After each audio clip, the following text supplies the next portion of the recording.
Assalamu alaikum everyone. Today I tell you speak English with American sentences part 2. So how would we talk if someone came from America? Listen to be carefully. Number 1. Where are you staying? Number 2. How long will you stay here? Number 3. Do you like the weather here? Number 4. Have you visited any other cities? Number 5. Which city do you live in? Number 6. Do you like traveling? Number 7. What do you think about our culture?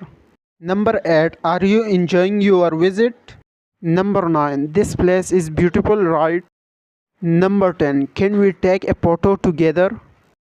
Number 11. Would you like some tea or coffee? Number 12. Are you here for work or vacation? Number 12. I am happy to meet you. Number 14. I want to improve my English. Number 15. Can you teach me some English?